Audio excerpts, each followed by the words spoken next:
How to replace a 2013 Kia Sportage 3-button keyless entry remote battery. Presented by SgtLocksmith.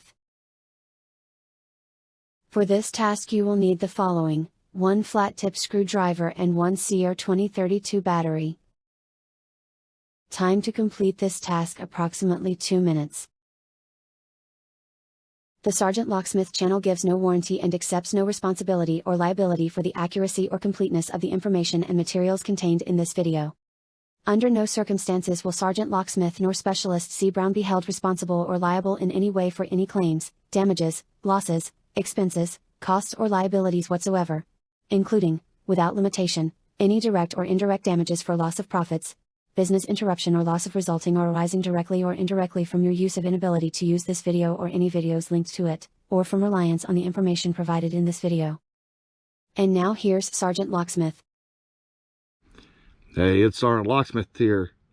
Alright, we've got our Kia 3-button remote. You'll see the 2 on the front and the button on the back. Now with this one here, this is going to be a simple battery change. If your keys are on the key ring, go ahead and leave them on. They're not going to be in the way.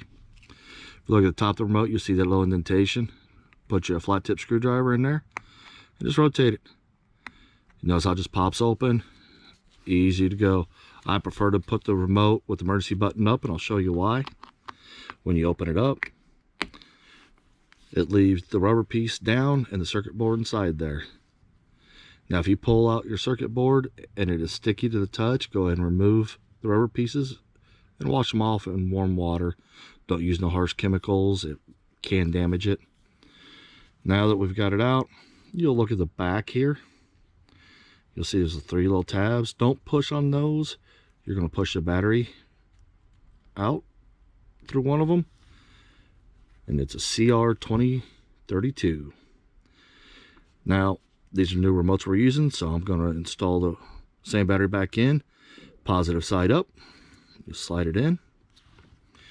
Go ahead and lay your circuit board down inside, and you'll notice it has little indentations in the rubber for it to sit in there smooth. Fold the remote over, gently squeeze it, and it should snap back together. And there you go, you've done it.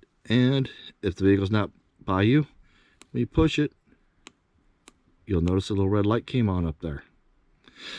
You're done. Hey, if you would, go ahead and give me a thumbs up if this video helped you, and thanks again for watching another SgtLocksmith video.